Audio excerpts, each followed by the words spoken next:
আজ আমি এক ভয়ঙ্কর শয়তানের গল্প বলবো, না বানায় বলবো না, প্রমাণ সহকারেই বলবো।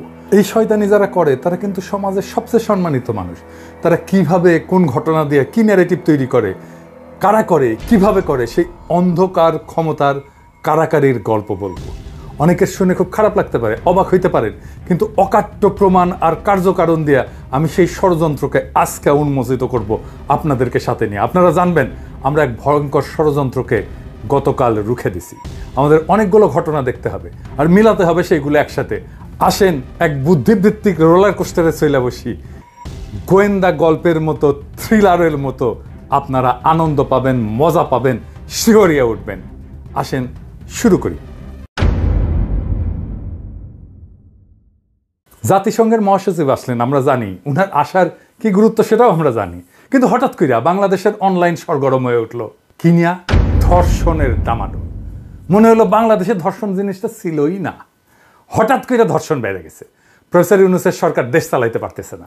প্রফেসর ইউনূসের আমলে সব পুরুষ ধর্ষক হইয়া গেছে, ধ্বজভঙ্গ যাদের ছিল তারাও এখন ভালো হইয়া গেছে, আর তারা সব ঝেপে পড়িচ্ছে মায়াদের উপরে, তাই না? রাস্তায় রাস্তায় নাটক হচ্ছে, দেখেন।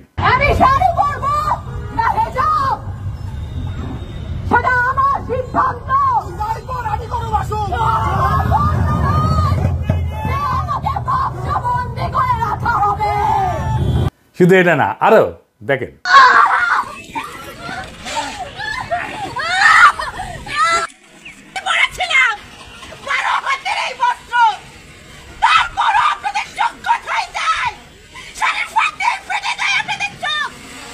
আপনারা মনে করেন তো আগে কখন এরকম দেখেছেন? মুরব্বীদেরও জিজ্ঞেস করেন, দেখেন নাই। তার মানে ধর্ষণ প্রচুর বাড়িছে প্রফেসর ইউনূসের আমলে, তাই না? তাই তো মনে হচ্ছে, তাই না? আসেন দেখি তথ্য কি বলে। বাংলাদেশে জানুয়ারি ফেব্রুয়ারি 2025-এ এই 2 মাসে নির্যাতিত নারী 294, নির্যাতিত, ধর্ষিত না, কিন্তু ধর্ষণের শিকার 96 জন। এর মধ্যে 44 জন শিশু, মানে 1 মাসে 22 জন শিশু ধর্ষণের শিকার হয়েছে। খুবই দুঃখজনক ডেটা, আমাদের সকলের সমবেদনা। আমরা পুরা জাতি এই জন্য লজ্জিত।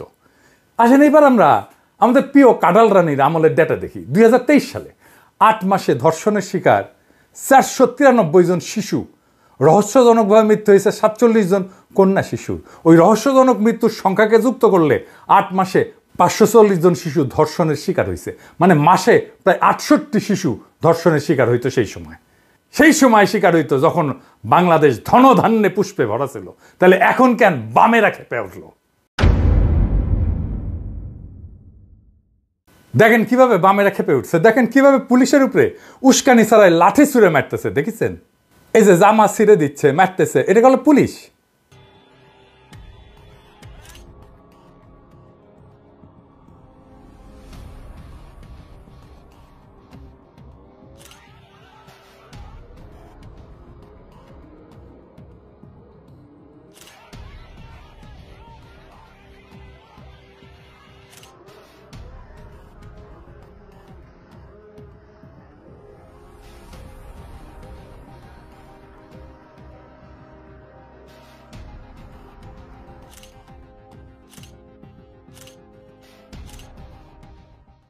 এবার দেখেন রোজা রাখা পুলিশকে কিভাবে মারিছে। পুলিশটারে দেখে এত মায়া লাগিছে, বলতেছে যে আমি তো রোজা আছি, আমি এখন হসপিটালে গেলে তো আমার রোজা ভেঙে যাবে, আমাকে ওষুধ দিবে। কি মায়া লাগতেছে দেখেন, এই কিভাবে মারছে তাকে, দেখেন এই বামেরা মারছে। একজন অতিরিক্ত বাবাসী আমার বুক ভরা লাথি মারছে, একবার বুক বরাবর। হঠাৎ করে পিছন থেকে আসে লাথি মারা শুরু করে পিছন থেকে। আমরা তাদেরকে না মেরে আমরা এমনি বারবার বাধা দিচ্ছি আর কি, হাত দিয়ে ডালার লাঠি দিয়ে আমরা বাধা দিচ্ছি, আপনারা আসেন। হঠাৎ করে লাথি মারছে আমার। এই আমি রোজা রাখছি, রোজা ভাঙা যাবে না, এখন হাসপাতালের জন্য আছে। কেন বামেরা এখন হারকিউলিস হয়ে উঠলো? আসেন এটা বুঝে দেখি। সরকারের সাফল্য দেখা যায় মাত্র 4টা জিনিসে। অর্থনৈতিক পরিস্থিতি, মানে আপনার খাবার টাবারের দাম কেমন, জিনিসপত্রের দাম কেমন, দাম কমিছে জিনিসের, কমিছে, তাই না? সবুজ টিক চিহ্ন দেন এডিটর সাহেব। দুর্নীতি, এটা দেখে দুর্নীতি করে এই সরকার, তার শত্রুরাও বলতে পারবে দুর্নীতি করে না, এইখানেও সবুজ মার্ক ঠিক দেন। 3 নাম্বার, জনগণের আস্থা আছে কিনা, মানে যেটা ভোট টোট দিয়ে তৈরি এই সরকার যদিও ভোটে আসেনি কিন্তু তারপরে তো জনগণের আস্থা আছে না, তাই না? আছে, অবশ্যই আছে, এখানেও টিক মার্ক দেন, মাশাল্লাহ। বাকি থাকলো কি 4 নাম্বার, 4 নাম্বার কি অপরাধ প্রবণতা, এইখানে আমরা কোশ্চেন মার্ক দিয়ে রাখি এডিটর সাহেব, এটায় এখনো পর্যন্ত আমরা টিক চিহ্ন দিতে পারতেছি না। অপরাধের মধ্যে বিশেষ করে সেক্সুয়াল ভায়োলেন্স বা ধর্ষণের ঘটনা সরকারের উপরে আস্থা কমায় দেয়, সরকারের জনসমর্থন কমে যায়।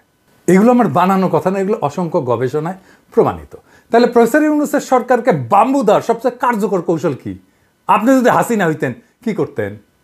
আইন শৃঙ্খলা পরিস্থিতি খারাপ সেটা দেখানোর চেষ্টা করতেন, যত না খারাপ তার চেয়ে বেশি দেখানোর চেষ্টা করতেন, তাই না? পারলেন নিজের টাকা দিয়ে অপরাধীর সাথে চুক্তি করে খুন খারাপি দস্যুতা করতেন, তাই না? আওয়ামী লীগ তো 600 ডাকাতকে ভাড়া করেছিল, তাই না? মনে আছে না? ধরেন ঢাকা শহরে তো কয়েকশো মাস্তান আছে, তাই না? আমি এর মধ্যে 200 মাস্তানকে আলাদা করে কথা বলতাম।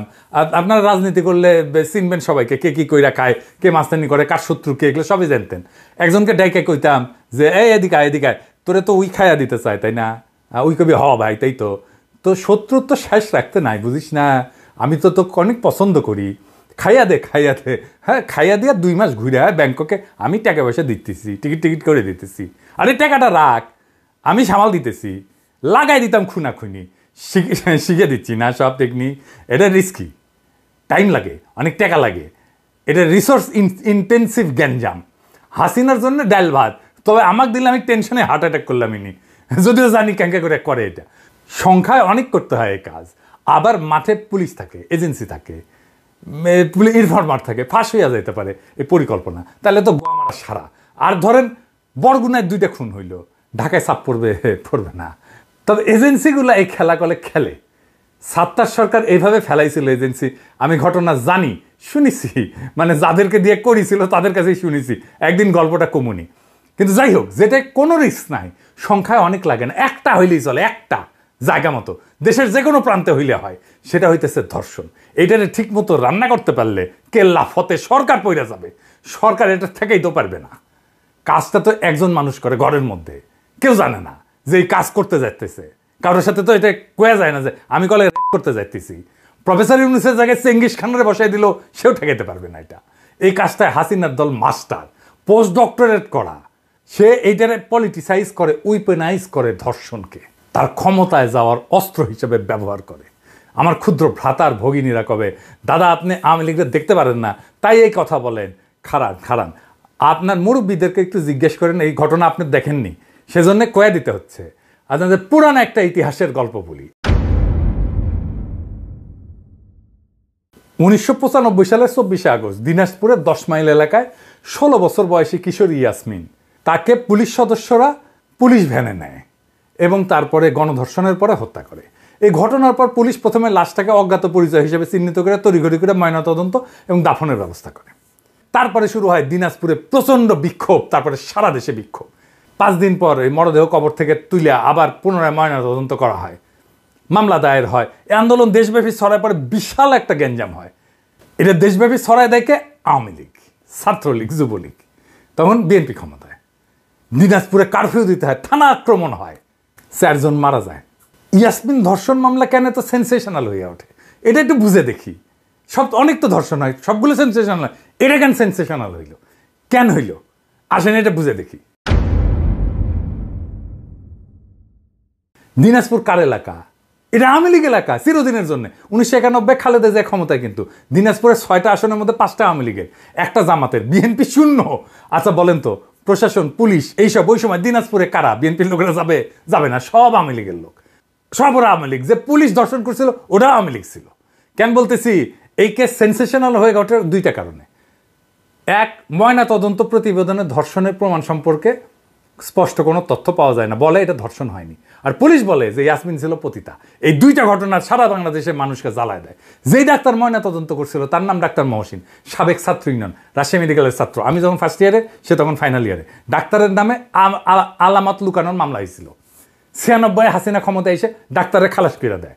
ইয়াসমিনের কাছে সাজা হয়, পুলিশের ফাঁসিও হয়। কি জন্য হয় জানেন? সাজা কি জন্য হয়? ধর্ষণের দায় না, হত্যার দায়ে। মামলার কাগজ উঠে দেখতে পারেন, আমি মিজা কথা কইতেছি না। ফাঁসি কার্যকর করে খালেদা জিয়া 2004 সালে। 1996 হাসিনার মূল ক্যাম্পেইন ছিল মা বোনদের ইজ্জত রক্ষায় ব্যর্থ বিএনপির বিরুদ্ধে ব্যালটে রায় দিন, হাসিনা জিতে। তো আওয়ামী লীগ ইয়াসমিন তো ধর্ষিতা হয় নাই, তুই তো ছেড়ে দিছু ডাক্তারকে, কাগজে কলমে তো তাই। ইয়াসমিন স্তম্ভ করে কে? সিপিবির মহিলা উইং, মহিলা পরিষদ, দেখেছেন? একইভাবে আসিয়ার ধর্ষণ এবং মৃত্যুকে উইপনাইজ করতেছে আওয়ামী লীগ, করতেছে এই সিপিবি, ছাত্র ইউনিয়ন, এদেরকে দিয়া ধর্ষককে গ্রেপ্তার করছে, দ্রুত বিচারের জন্য মামলা করছে। বামের আর কি চায়? ওরা বলুক আর কি চায়, বলতে পারবে না। আসিয়ার ধর্ষণ কেন হইল? এখন তো আসিয়ার মারে আর বাবারে ধরতে হয় যে কেন ওই মাইয়ারে বিয়ে দিছো কেন ওই বাসায়। আসিয়ার বোনের স্টেটমেন্ট শুনেছেন? শুনেন। আমার শাশুড়ি মনে হয় আমার খাবারের ভিতরে ঘুমের ওষুধ দিছিল। আমার বোনের এই ঘটনার সাথে আমাদের শ্বশুর বাড়ির সবাই জড়িত, তাদের সবারই জন্য দৃষ্টান্তমূলক শাস্তি হয়। করছিল মানে পেছন থেকে এসে জড়াই ধরছিল। আমি বাড়িতে জানাইছিলাম এবং ওখানেও জানাইছিলাম, কিন্তু ওখানে কেউই আমার কথা বিশ্বাস করেনি। বাড়িতে জানাইছিলাম, আব্বু আম্মু আবার আমার বুঝ হয়ে আবার দিয়ে পাঠাইছিল। আমি অনেক ভয় পাইছিলাম, এর জন্য আমার বোনটা আমার সাথে দিচ্ছিল। আমি জানতাম না যে আমার বোন আমার সাথে গেলে তার সাথে এরকম হবে না। রাত্রিবেলা হচ্ছে আমরা 3 জন ঘুমাইছিলাম, দরজা দিয়ে ঘুমাইছিলাম, 8টার পরই ঘুমাই গেছিলাম। তারপরে আমার শাশুড়ি মনে হয় আমার খাবারের ভিতরে ঘুমের ওষুধ দিছিল, এর জন্য আমি কিছু ঠিক পাইনি। একদম ফজরের একটু মানে সকাল হওয়ার একটু আগে উঠছি, উঠে দেখি যে ও ফ্লোরের উপর পড়ে রয়েছে আর হচ্ছে দরজা খোলা। তারপরে আমি বাথরুমে আইছি, আসিয়ে ওরে উঠেছি, দরজা দিয়েছি, দরজা দিয়ে ওরে উঠে খাটের পরে রাখছি। কোনো ঘুমাই গেছিল নাকি অজ্ঞান হয়ে গেছিল জানি না, কিন্তু নড়াচড়া লাগিয়ে ও উঠছিল। উঠে কয়ে আপা আমার অনেক কষ্ট হচ্ছে আর জ্বালাফোড়া করতেছে। তো করার পরে আমি ভাবছি ফ্লোরের পরে পড়ে রয়েছে, তার জন্য ওর এরম লাগতেছে। তারপরে আমি ওরে বসে তুই চুপ করে ঘুমাই পড়, তারপরে ঘুমাই পড়ছিলাম। আর ওর কি হয়েছিল তা তো আমি অত খেয়াল করিনি, ঘরে লাইট ছিল না, গোলায় টোলাই দাগ টাক এসব দেয়নি। তারপরে ভোরে উঠে ও কাঁদতেছে আর হচ্ছে বেগে বেগে নিঃশ্বাস নিচ্ছে আর হাত পা কেওড়া ধরে হচ্ছে, গাল দিকে যা উঠছিল। এরপর আমি ওর কাছে শুনছি যে তুই রাত্রে এরম করলি, আবার এখন ওরম করতেছিস, তোর কি সমস্যা? তারপরে ও বললো যে সবাই আমার সাথে এরম করছে, ভাইয়া আসছে দরজা খুলে দিচ্ছে। তো আমি করছি যে তোর সাথে এরম করলো, তো আমি তো টের পেলাম না, করলো যে আমার ঘরের থেকে বাইরে নিয়ে গেছিল। মনে করেন যে ও প্রায় মারাই গেছে, ওরা মনে করছিল যে ও মরেই গেছে, এর জন্যই মানে ওরা ছাড়ছে না, কেউ টের পেয়েছিল এর জন্যই ছাড়ছে। ওর খালি পেটে নিঃশ্বাস আছে আর গোলা দিয়ে ঘা হয়ে গেছে। মনে করেন ও যতটুকু কষ্ট পাইছে তাকে তো ফাঁসি দিলেই তো কমই শাস্তি, তাকে সবার জন্য ফাঁসি হয়। আচ্ছা বলেন তো, এটা কি কোহেরেন্ট স্টেটমেন্ট? খুব সম্ভাবনা আছে আসিয়ার বোন পার্ট অফ দ্য ক্রাইম। কেন? এটা শোনেন। আপনি তো আসিয়ার বোন, আপনি তো যেদিন ধর্ষণ হয়েছে আপনি তো এখানে ছিলেন না? যেদিন ধর্ষণ হয়েছে সেদিন নিয়ে আপনি কিছু কথা বলছেন টেলিভিশনের সামনে, আমরা দেখেছি, সারা বাংলাদেশের লোক দেখছে। তো আপনি বলছেন, একবার বলতেছেন যে আমি ওয়াশরুমে গেছিলাম এই সুযোগে ধর্ষণ হয়েছে, আপনি আরেকবার বলতেছেন যে রুম থেকে বের করে নিয়ে ধর্ষণ করছে, আপনি আরেকবার বলতেছেন যে ধর্ষণের সময় আমি ঘুমোইছিলাম, আমি কিছু ঠিক পাইনি। আসলে কোনটা সঠিক? আমি তো ওইটাই বলি না, আমি বলছিলাম আমি ঘুমোইছিলাম, ও যখন বাথরুমে উঠছি সেই সময় দেখি যে ওইখানে পড়ে রয়েছে, এইটাই বলছি। আপনি বলছেন যে সিহারের পরে, আবার বলছেন রাত 2:30, এটা মানে টাইমটা আসলে মানে মগরদিক তো সিহারি খাই 2টার দিক, তারপরের কথা বলছি। আচ্ছা একটু আপনি একটু মানে প্রথম থেকে মানে রাত থেকে কি ঘটনা ঘটছে একটু আমাদেরকে বলেন তো। সর্বপ্রথম রাত থেকে সব ঠিক ছিল, ঘুমাই গেছিলাম 8টার দিকে ঘুমাইছি। আমি আমার জামাই আর আমার বোন, আমার বোন হচ্ছে আমার পাশে ঘুমাইছিল। তা আমি জানতাম না যে ওর সাথে ওরম হবে না।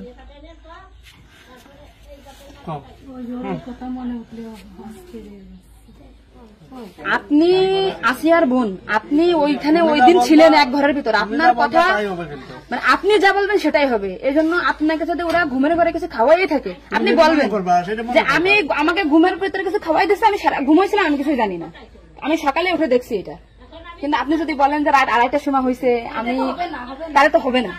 আপনার কথা শোনার জন্য বাংলাদেশের লক্ষ লক্ষ মানুষ অপেক্ষায় আছে যে আপনি আসলে যেখানে ছিলেন, আপনি যেহেতু বোন, আপনার বাড়ি যে হয়েছে ধর্ষণটা, সেহেতু আপনি তো মানে জায়গায় ঘরে ছিলেন, আপনি যা বলবেন সেটাই হবে। কিন্তু আপনি যদি এরকম ভুলভাল কথা বলেন তাহলে তো আমরা আলাদা বক্তব্য দিতে, আমাদের এখানে যা দিচ্ছে না টোটালি কিন্তু তাহলে আপনি তো এই কি মাগুরা নিউজে আছেন না, আমি আছি মাগুরা নিউজে, আমি দৈনিক ঘরে ডাকে কাদের সাথে মিল না রাখে আসলে আপনার আপন বোন, বিষয়টা সেইভাবেই আসলে বলতে হবে।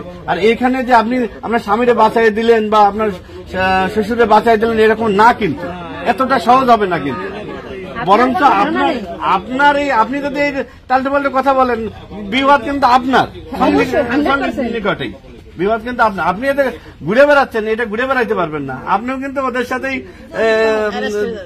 যুক্ত হইতে হবে আপনার। তার মানে উনি একবার বলতেছে কি জানেন, আমি টয়লেটে গেছিলাম তখন ধর্ষণ হয়েছে, একবার বলতেছে আমি আমরা বিভ্রান্তিতে আসছি, বারে বারে আপনাদের কাছে আসতেছি শুধু এই একটা কারণে। কিন্তু মানে আপনি আপনাকে যদি কিছু খাওয়াই থাকে আপনি বলেন যে আমারে খাওয়াইছে, আমি কিছুই জানি না, সকালে উঠে দেখেছি আমি এই অবস্থা। কিন্তু আপনি যদি টাইম উল্টো পাল্টা বলেন তখন তো মনে করেন আমাদের বাংলাদেশের লোকের তো, আপনি সকালে আপনার ঘুম ভাঙছিল কয়টায়, মানে যখন আপনি দেখছেন আপনার বোন তখন কোথায় ছিল?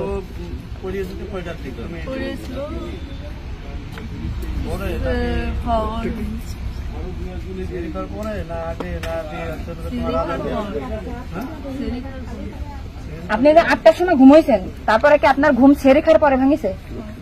তার ভিতরে আপনি কিছুই জানেন না। আপনি এটা সুন্দর করে এখন যখন বললেন, কিন্তু মাঝে যে কথাগুলো বলেছেন এগুলো তো আসলে আপনি রিল্যাক্স হন, আপনি রিল্যাক্সে বলেন। এই আপনার ভাই, এগুলো আপনার ভাই, আমরা আপনার বোন, আসি আমার বোন, আসি আমাদের বোন, আমি নিজের এখন আসি।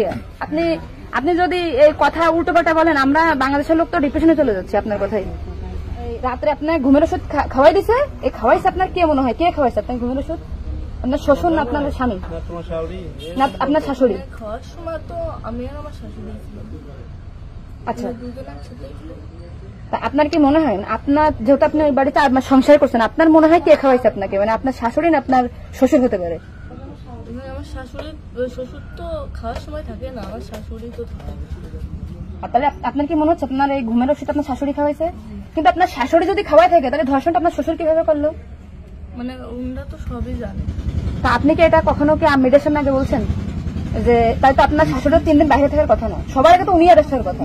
আপনি কি এটা আমাদেরকে জানাইছেন, সোশ্যাল মিডিয়াতে জানাইছেন শোনা? এই যে আজকে আমরা হয়তো জানতে পারলাম যে আপনার ঘুমের বড়ি যে খাওয়াইছে বা ওষুধ খাওয়াইছে এটা আপনার শাশুড়ি খাওয়াইছে, তাই তো এদের পরিকল্পিত না, মানে পরিকল্পিত ছিল ওদের আগে থেকে। আপনার কি মনে হয়? মানে ওই যে আমার সাথে হওয়ার কথা ছিল, কিন্তু আমার সাথে পাইনি। মানে আপনার শ্বশুরের বা আপনার শাশুড়ির আপনার সাথে কোনো কিছু রাগারাগি বা কোনো কিছু আছে নাকি, বা কোনো টাকা পয়সা চাইছিল দেননি, এরকম একটা ক্ষোভ বা রাগ এরকম কিছু আছে নাকি যে আপনার সাথে আমাদের একটা কাজ করছে? আসিয়া আপনাকে কি বলছিল যখন আপনি তখন আসিয়া কি বলে গেছেন? আর ভাইয়া আছে দরজা খুলে দিচ্ছে, আমি বলছি আমি ঘরের ভিতর ছিলাম, তাহলে আমি কিছু টের পেলাম না। কেন বলছে কি আমার হচ্ছে ঘরের বাইরে গিয়েছে। এরপর থেকে তো আসিয়ার জ্ঞান না, মানে ওইটুকু সময় ও অস্থির যাচ্ছিল, আর আপু আসছে বাইরে, আপুর বাসা মনে বাইরে, আমার বাসা যশোরে, আমি যশোর থেকে। আমি শুধু ওনার একটা ভিডিও দেখে আসছি যে উনি উল্টো পাল্টা কথা বলতেছে, এই সঠিকটা জানার জন্য। সঠিক কথাটা বলেন। আমরা ঘুমাইছিলাম, 8টার পর পরে আমি ঘুমাই গেছিলাম, আর বউ আমার সাথে ঘুমাই গেছিল। তারপর এর মধ্যে কিছু ঠিক পাইনি, কিন্তু দৈনিকে সেরি খাওয়ার জন্য সবাই ডাক দেয়, কিন্তু সেদিন সেরি খাওয়ার জন্য কেউ ডাক দিচ্ছিল না। একদম সেরির পর উঠছি, সকাল হবে সেই সময় উঠে দেখি ও মেঝেতে পড়ে রয়েছে, দরজা খোলা ছিল। তা আমি ওটা বাথরুম থেকে দরজাটাকে ওটা উঠেছি, উঠে বিছানাটা রাখছি, মানে জ্ঞান হারাইছিল না ঘুমাই পড়ছিল জানি না, কিন্তু নাড়াচাড়া লাগার কারণে উঠে গেছিল। উঠে করছে আপা আমার অনেক কষ্ট হচ্ছে আর জ্বালা ঘোরা করতেছে, আমি বলছি ফ্লোর করে পড়ে রয়েছে এর জন্য ওর ওরম হয়েছে। তারপরে ও ঘুমাইছিল না কি জানি না, আমি কাছে চুপ করে ঘুমাই পর। তারপরে আমি ঘুমাই গেছিলাম, সকালে ভোরে 6টার দিকে ও কাছে কাঁদতেছিল আর বেগে বেগে নিঃশ্বাস নিচ্ছিল। তারপরে আমি করছি কি হয়েছে তোর, ওরম কাঁদতেছিল রাত্রেও, আবার হলো ওরম করতেছি, সাক্ষর করে আদর যাচ্ছে। ও তারপরে করছে মানে তাও আমার সাথে এরম করছে, আর হচ্ছে ভাইয়া দরজা খুলে দিছিল। তো আমি করছি আমার এই ঘরের ভিতরে হলো, আমি তো কিছু টের পেলাম না। তো বলছে আমার ঘরের বাইরে নিয়ে গেছে। আপনাকে একটা ছোট প্রশ্ন করি, কিন্তু আপনি এর আগে তো টেলিভিশন থেকে আপনার ইন্টারভিউ নিয়েছে, আপনি বলছেন যে রাত 8-এর দিক হয়েছে আনুমানিক, তারপরে এই হয়েছে, আপনি মানে এই মাঝের এই কথাগুলো তো আপনি জানেন না। সুন্দর, এখন আপনার কথা ভালো লাগছে, আপনাকে থ্যাংক ইউ। এই যে মাঝে যে কথা বলবেন এগুলো আপনি কেন, মানে ভয়ে বলছেন নাকি ওদের বাঁচানোর জন্য বলছেন? আমারও তো ভয় দেখানো হয়েছিল। মানে কথাগুলো যে বলছেন এটা কি আপনাকে শেখাই দিয়েছে নাকি আপনি নিজের থেকে বলছেন? তাহলে আপনি নিজের থেকে মাঝের যে কথাগুলো আপনি স্কিপ বলছেন, এটা তো আপনার বলা তো অন্যায় হয়েছে। তাহলে আপনি নেক্সট টাইম, মানে আমরা খুব, মানে আমি আপনার ভিডিও 100 বার দেখেছি, 70টা তো না, আজকে দেখেন আমি 10 থেকে আইছি, আপনাদের ওই বাড়ি গেছিলাম আমি, ঠিক আছে? ভয়তে সবকিছু উল্টো পাল্টা গেছে। এক কথায় মানুষ সবসময় বারবার জিজ্ঞাসা করে মাথার ভিতরে উল্টো পাল্টা হয়ে গেছে। আচ্ছা ঠিক আছে আপু, শোনো, আপনি নেক্সট টাইম থেকে আপনি এই সঠিকটা, মানে এই যে ঘুমাইছিলেন সকালে এটা হয়েছে, আপনি এটা বলবেন। কিন্তু মাঝের কথাগুলো আপনার এক্সট্রা বলার দরকার নেই, বললে আমরা বিভ্রান্তি হয়ে যাই, ঠিক আছে? যাক, এখন বুঝলেন তো কাহিনী। শুনেছেন, ঘর থেকে বাইরে নিয়ে গিয়ে ধর্ষণ করেছে, একবার এক এক কথা কইতেছে, একবার করে সেরির আগে, একবার করে সেরির পরে, ওরে ঘুমের ওষুধ খাওয়াইছে। কোনো স্টেটমেন্টই আপনি সাবস্টেন্সিয়েট করতে পারবেন না। ওই মুহূর্তে তোর বায়োলজিক্যাল স্যাম্পল নেওয়া উচিত ছিল, রক্ত পেশাব টেশাব নিয়ে পরীক্ষা করে দেখা উচিত ছিল ওর মধ্যে সে আসলে তার ঘুমের ওষুধ খাওয়ানো হয়েছে কিনা। ও কইতেছে আরেক পুরুষ তার পিছন থেকে জ্যাপটে ধরেছিল, তো সে তার ছোট বোনকে ওই জাহান্নামে নিয়ে আসবে। যদি বাইরে নিয়ে যায় তাকে ধর্ষণ করা হয় আসিয়াকে, তাহলে তো ডিএনএ স্যাম্পল পাবেন এখন, তো এখন তো পাবেন না এভিডেন্স। ধর্ষকের বাড়ি হয়তো পুড়ে দিছে পাবলিক, ওইটা আওয়ামী লীগই করেছে। দেখেন, ওই দিনে আমি ক্রাইম সিনার স্টেটমেন্ট নিয়ে কেস সলভ করে ফেলতাম, কে কিসের দোষী। এইবার আসেন, সেই মেটিকুলাস প্ল্যান কি যা দিয়া প্রফেসর ইউনূসকে ফেলায় দেওয়ার চেষ্টা করেছিল। আসিয়ার ঘটনা তো সেই দিন। আর 2রা মার্চ কেমনে বলে 15ই মার্চ এয়ারপোর্টে জনতার ঢল নামবে, মানে 15 তারিখ তারা কিছু করবে যখন গুতেরেস থাকবে। এইখানেই আসে বামেরা, এই জন্যই 15 তারিখে গণমিছিল ডাকিছে লাকি আক্তার। আওয়ামী লীগ আর বাম মিলে ঠিক করে 2 জায়গায় সমাবেশের ডাক দিবে, শাহবাগ আর শহীদ মিনার। এইটা সাহেব দেখান কারা এই গণজাগরণ মঞ্চে 15 তারিখে গণমিছিলের কথা বলেছে। দেখান, আরো দেখান, আরো দেখান, আরো দেখান, একের পর এক দেখান, দেখাইতে থাকেন। দেখেছেন, দেখেন, দেখেছেন তো 15 তারিখের প্রস্তুতি দেখেছেন আওয়ামী লীগের। আবার দেখান আওয়ামী লীগের সিক্রেট গ্রুপে তারা দেখা কইতেছে লাকির দেখানি পথে যাইতে হবে। সাথে নিচে আসে সন্তুল আর্মাকে, যে কিনা দেশের বিরুদ্ধে যুদ্ধ করছে, যার হাতে আমাদের অসংখ্য সৈনিক আর অফিসারের রক্ত লেগে আছে, যে পার্বত্য চট্টগ্রামকে বিচ্ছিন্ন করতে চেয়েছে বাংলাদেশ থেকে ইন্ডিয়ার সাহায্য নিয়ে, ইন্ডিয়ান মাল পুরাটা। এবার বুঝেছেন তো প্ল্যান, সব ইন্ডিয়ান মাল, সব ইন্ডিয়ান রসুনের গোয়া কেমনি এক জায়গায় মিলিছে। 15 তারিখের ওই গণমিছিলে সুশীল লীগ, আফসোস লীগ, ছাত্রলীগ সবাই নাম তো দিছেই গণমিছিল, 1010 লোক নামানোর পরিকল্পনা নিয়েছিল।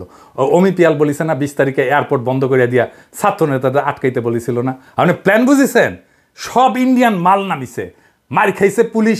আর প্রথম আলো নিউজ করছে ছাত্র সংগঠনের উপরে হামলা।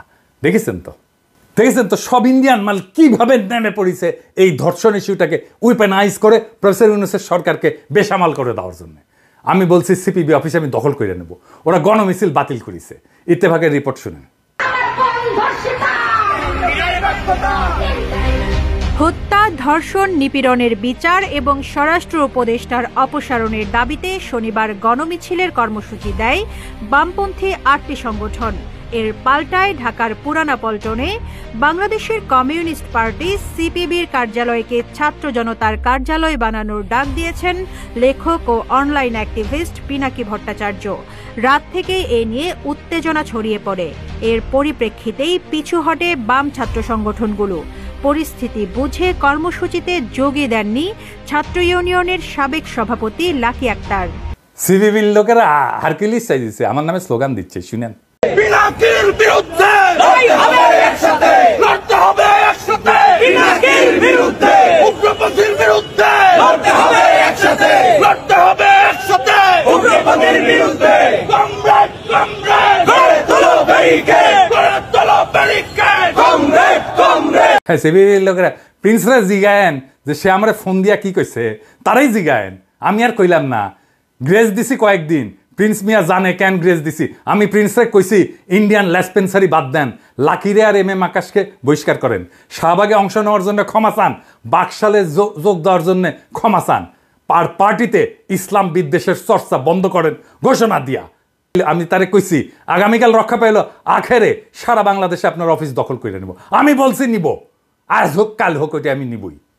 আমি শুধু সিপিবির পুরানা পল্টন না, সারা দেশের সিপিবির অফিস আমি দখল করে নিব। আমি কয়া দিলাম তো, আমি হঠাৎ কোনো কাজ করি না। তাই আগাম ঘোষণা দিয়ে রাখলাম, হাড্ডি গুঁড়া করে দেব শালা ইন্ডিয়ান দালালের বাচ্চা। আওয়ামী লীগ নিশ্চিন্ত করতে চান আপনারা, সিপিবিরে জয় বাংলা করেন, আওয়ামী লীগ আর ফিরতে পারবে না। সিপিবি জিন্দা থাকলে আওয়ামী লীগ আবার ফিরবে, আমি কয়া দিলাম, লিখে রাখেন। ইন্ডিয়া আবার ফিরবে, আমি কয়া দিলাম, লিখে রাখেন। যেখানেই সিপিবি সেখানেই প্রতিরোধ। ইনকিলাব জিন্দাবাদ।